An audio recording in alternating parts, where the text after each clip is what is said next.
Welcome back to the GSMC Chip Shot Football Podcast.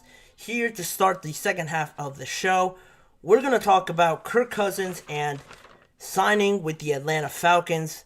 Two dominoes in the quarterback carousel have fallen, or at least two of the biggest ones have fallen today. If you missed the last segment, I talked about Russell Wilson and him signing with the Pittsburgh Steelers.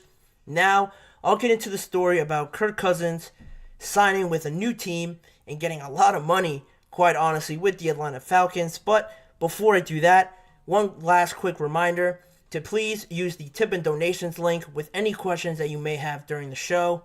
Any questions, comments, or anything you want to say on any of these topics is very appreciated because it makes the show a lot more fun. So if you want to do that, use the link running across the ticker below me at GSMCPodcast.net. Again, if you can't see it, the link is GSMCPodcast.net. It's greatly appreciated every time you guys do this for not only this show, but for all the shows across the GSMC Podcast Network. Now, Kirk Cousins signing with the Atlanta Falcons. It's a big deal for the main reason that the two biggest guys in the free agency market for quarterbacks are now gone. The Vikings couldn't get a deal agreed with Kirk Cousins. It was always in the works. There was always reports that they engaged in talks. They were negotiating with the Minnesota Vikings. But the last hurdle to get over was that guaranteed money. The Vikings were a bit hesitant to give that money to Kirk Cousins. I'm not saying they felt that he didn't deserve it, but they could have felt that way. I don't have that information. It wasn't reported anywhere, but you have to think the Vikings were thinking long-term past Kirk Cousins. He's coming off a very bad Achilles injury. He's 35 years old. And do you want to give all that guaranteed money to a quarterback in Kirk Cousins' situation? They're hesitant because not only do they have to do that, they have to pay arguably the best receiver in the NFL in Justin Jefferson. He wants to reset the wide receiver market, and quite frankly, you might not have enough money to do both. So they just kept elongating these negotiations with Kirk Cousins. Now, time seemingly ran up on the Minnesota Vikings. It was a start of free agency today. They couldn't get anything done. So Diana Rossini, a reporter for The Athletic, said that upon the start of free agency today, Kirk Cousins was going to negotiate with the Atlanta Falcons first. And it turned out to be the only negotiations because just later on today, it broke that Kirk Cousins signed a 4-year deal to go to Atlanta and end his time in Minnesota. And, upon doing that, the number didn't come out, and I really wanted to know what kind of money the Falcons gave to Kirk Cousins to get him to sign so quickly. And it blew my mind because it was a 4-year, $180 million deal for Kirk Cousins. I know the Falcons needed a quarterback. It looked really bad last year with all the weapons that you have. But if you don't have a guy to get it to them, it looks really bad. And I know the Falcons are dying to get a guy better than what they had. But I don't know. I'm still iffy on the money because other than the 4 years, $180 million deal that it was, it's $50 million as a signing bonus and $100 million guaranteed. So if that was the number Kirk Cousins had in mind with the Vikings, if that's what he brought to the negotiation table with them, you can see why the Vikings might be hesitant to give $100 million guaranteed to a 35-year-old quarterback. But, the decision's made now. He will be moving on to Atlanta. And just more into the financial side of things, with the $45 million per year that he's making, Cousins will now be the 8th highest paid quarterback next season in terms of per year average. Deshaun Watson is at $46 million, and Josh Allen is just below him at $43 million. And he's also the number 9th highest paid quarterback in terms of just overall money at $180 million. Dak is just below him at $160, and then it jumps even higher to Deshaun Watson at $230. So all the financials out of the way. Thinking now what follows this, Kirk Cousins starts a new chapter in Atlanta. Initially, the positives are Atlanta get their quarterback. It was reported a lot that They wanted Kirk Cousins just because he fit the scheme that Zach Robinson was going to run there, with the Falcons coming over from the Rams, as well as Raheem Morris coming over from the Rams. They had an idea of what this offense was supposed to look like. I'm sure, Raheem Morris trusts what Zach Robinson has in mind for this offense. So if this was Zach Robinson's call, it wasn't really made out there to be, but you could speculate that it was. He wanted a quarterback to fit the scheme, and it turned out to be Kirk Cousins. It was starting to gain more and more traction as the days went on. And the other option on the table was obviously Justin Fields. He's from Atlanta. He seemed to be the favorite going into the NFL draft. A lot of people expected the deal to be done at the Combine. I should have said Combine before. There was a lot of trade rumors. There was a lot of talk. They asked the Bears general manager, Ryan Poles, about, who has reached out to him. He said it wasn't really anything too concrete in any offers he's received. And now, after the Combine, you're really left in this gray area where a lot of people have said these other teams don't have to go out and reach out to the Bears, because there's a real possibility that Kirk Cousins didn't end up signing with the Vikings, or Baker Mayfield wasn't going to sign with the Bucs, and Baker and the Bucs, more so than Baker, made sure that Baker had no chance of talking with any other team, and they re-signed him to a 3-year, $100 million deal. But Kirk Cousins, on the other hand, went a different direction, and as soon as he negotiated with another team, he left the Minnesota Vikings. Now, the questions will arise that where will the Vikings go now from here? You've lost out on Baker. You lost out on Kirk. Are you willing to take a gamble on Justin Fields now? It seems like the most obvious option now, because those three guys have been mentioned in all of the circles around quarterback-needy teams.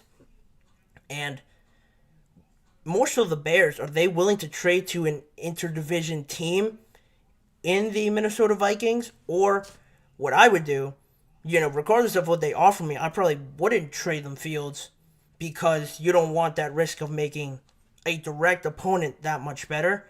Even if Fields won't be a game-changer-like quarterback, I still wouldn't do it if I was the Vikings. I would wait for other offers, because at this point, if you're the Bears, you're not going to get what you expected right away.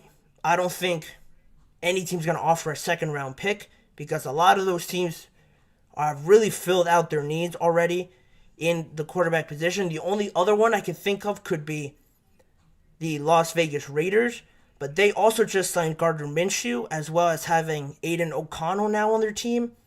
And they have the 13th pick, if I'm not mistaken. So, they could still do something with that, maybe trade up if they really like a quarterback, but I don't know. It seems now like it's a stretch for anybody or the Bears to try and get whatever they thought they had in mind first, because I think, quite honestly, they waited too long.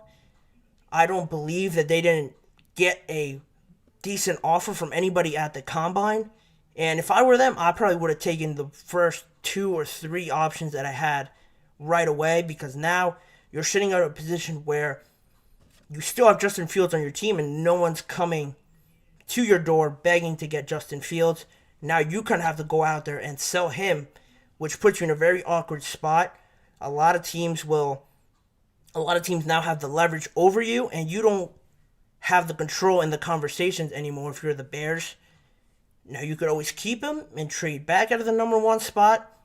That's always an option. I've said on this show, that's probably the option I would go with.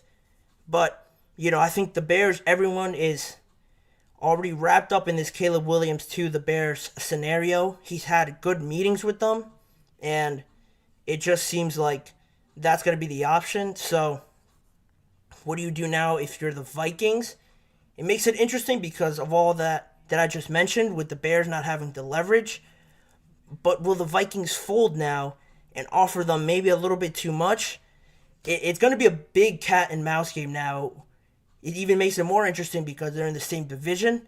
And if they do trade him, it's going to be looked back on as one of the possibly dumbest moves by the Bears to trade Justin Fields and have him go on to have a lot of success with Justin Jefferson and the Minnesota Vikings.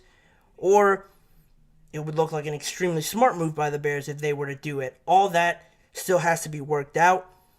And if you want to look at the Falcons now, more so on the positive side, does this turn them into immediate NFC contenders? I still have my questions about the whole NFC. If you're talking about just the division, I could definitely see that.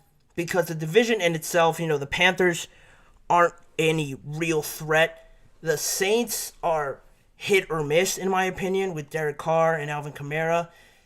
I think they still have some holes. Their biggest competition is going to be the Bucs because of the success that they had last year, bringing everybody back. That's going to be their biggest competition. But even then, they still stack up very well against the Bucs. And if Kirk Cousins plays like he was playing in the first half of last season, I think he might be, you could argue, a better quarterback than Baker is or was at that time last season in the first half. Kirk Cousins was mentioned in a lot of MVP conversations just on his numbers that he was producing last season in the first, I think, 5-6 games until he got hurt.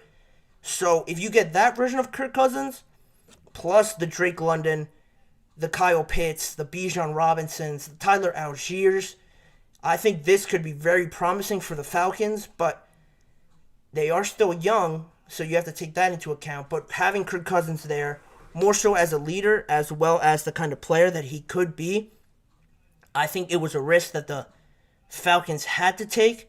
But I'm still holding out a little bit on expectations, talking about the whole NFC, because there are a lot of great teams, even better teams now that I'm going to get into in just a few minutes with the running backs going to certain teams.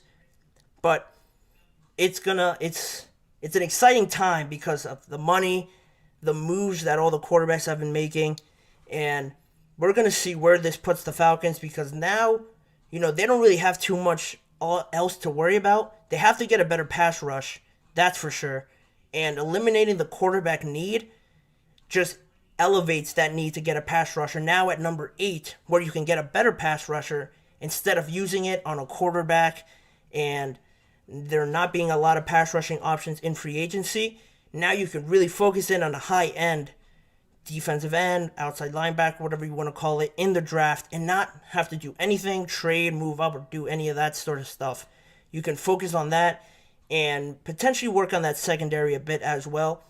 But this was, if I were to give a grade, an A-, B+ move for the Falcons and for the Minnesota Vikings for not getting this done right away. It could affect how their negotiations go with Justin Jefferson and all of that. If he doesn't believe in what they're planning, he could be gone. So for the Vikings, a C-, C grade for them for waiting this long and not just giving in for Kirk Cousins. That's where they stand. The NFC is going to be even more fun to watch now next season, and I'm really looking forward to that. But not as much as I'm looking forward to talking about the final segment after this last break, the running back market, and how quickly everybody flew off the shelf, a lot faster than I thought. I'm going to let you know where Tony Pollard is heading, Saquon Barkley, DeAndre Swift, where all of those guys are headed, all of them on brand new teams now, heading into next season. I'll tell you where they're going and my reaction to it. All of that coming up after this break. Don't go anywhere. You're not going to want to miss all the information on the running backs.